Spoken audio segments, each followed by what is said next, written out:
পুরীর জগন্নাথ মন্দিরের রত্নভাণ্ডার খোলার পর এবার সোনা রূপার গয়না ছাড়াও উদ্ধার হলো বেশ কিছু দেবদেবীদের মূর্তি। বহুমূল্যবান ধাতুর তৈরি এই মূর্তিগুলি কুঠুরির মধ্যে অযত্নে পড়ে থাকার সম্পূর্ণ কালো হয়ে গিয়েছে। আসলে জগন্নাথ মন্দিরের রত্নভাণ্ডারের রহস্য কেবল ভারতবর্ষেই নয়, বরং ব্রিটেন, জার্মানি সহ আমেরিকা সহ বিভিন্ন দেশের নজরও আকর্ষিত করেছে। রত্নভাণ্ডার খোলার আগে এমনটাই মনে করা হচ্ছিল যে দরজা খুলে জগন্নাথ দেবের খুব মূল্যবান সব সম্পদ বেরিয়ে আসবে বহুমূল্যের সোনার সিংহাসন এবং প্রচুর অলঙ্কার সহ আরও অনেক কিছু। যখন 11 জনের একটি টিম যখন রত্নভাণ্ডারে প্রবেশ করলেন তখন চমকে যান তারা। জানা যাচ্ছে পুরীর রত্নভাণ্ডারের ভেতরে সোনা রূপো সমেত বহু মূল্যবান সম্পদ সরানোর সময় সেখান থেকে উদ্ধার হয়েছে বহু পুরানো অস্ত্র। সেই অস্ত্রের তালিকায় রয়েছে প্রাচীন তরোয়াল, বর্শা ইত্যাদি। যখন রত্নভাণ্ডারের ভেতরে সমস্ত মূল্যবান সামগ্রী সরিয়ে স্থানান্তরিত করা হচ্ছিল সেই সময় প্রাচীনকালের অস্ত্রগুলো উদ্ধার হয়। ওই অস্ত্রগুলি কোন সময়ে তা এখনও জানা যায়নি, তবে প্রাথমিকভাবে মনে করা হচ্ছে এই অস্ত্রগুলি দ্বাদশ শতাব্দীর হলেও হতে পারে। এই অস্ত্রগুলি প্রাচীন সময়ে ব্যবহৃত হতো বলেই মনে করা হচ্ছে। রত্নভাণ্ডারের দেখাশোনা করা দায়িত্বে থাকা চেয়ারম্যান সাংবাদিকদের বলেছেন যে রত্নভাণ্ডারের কক্ষে একটি কাঠের সিন্দুকের কাছে কয়েকটি প্রাচীন তরোয়াল এবং বল্লমগুলি মিলেছে। তিনি বলেছেন অত্যন্ত ভারী এই অস্ত্রগুলি, আর এত বছর ধরে বন্ধ থাকার কারণে তা কালো হয়ে গিয়েছে। চেয়ারম্যান বিশ্বনাথ রথ আরও জানান, আপাতত অস্ত্রগুলিকে সুরক্ষিতভাবে অস্থায়ী স্ট্রংরুমে রাখা হয়েছে। সমীক্ষা শেষ হওয়ার পর এই বিষয়ে বিস্তারিতভাবে জানা যাবে।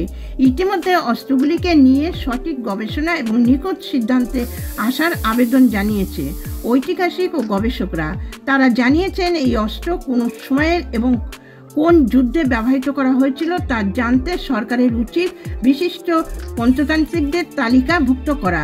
প্রসঙ্গত 1190-এর দশকের রাজা অনন্ত বর্মনের পুরীর জগন্নাথ দেব মন্দির তৈরি করেছিলেন 10.7 একর জমির উপরে। 1460 সালে রাজা কপিলনন্দ দেব নাকি 16টি হাতির পিঠে চাপিয়ে বিপুল সোনা রত্নভাণ্ডারে রেখেছিলেন। পরবর্তী সময়ে কমপক্ষে 18 বার পুরীর মন্দিরে হামলা এবং লুটপাট হয়। হামলাকারীদের কাছে পুরীর মন্দিরটি অমূল্য খাজানার একটি ঠিকানা ছিল। মন্দিরের সেবায়ের দাবি রাজারা হয়তো ওই সম্পদ রক্ষা করতে ওই রত্নভাণ্ডারের ভেতরে এই অস্ত্রগুলি রেখেছিলেন।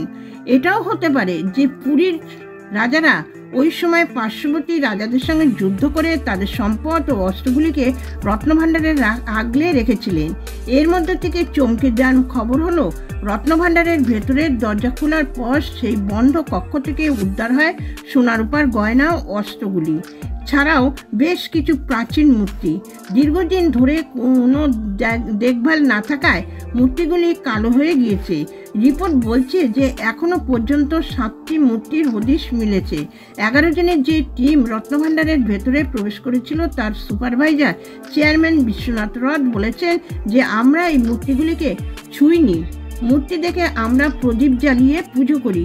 মূর্তিগুলি স্ট্রংরুমে স্থানান্তরিত করা হবে। মূর্তিগুলির সঠিক ওজন এবং গবেষণা করতে হবে, আমাদের কিছুটা সময় লাগবে।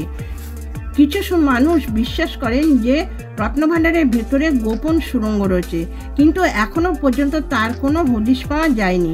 তো বন্ধুরা, আজকের এই ভিডিওটি যদি আপনাদের ভালো লাগে তাহলে ভোরের পাখি চ্যানেলটিকে সাবস্ক্রাইব করে আমাদের পাশে থাকবেন। সুস্থ থাকবেন, ভালো থাকবেন। ধন্যবাদ।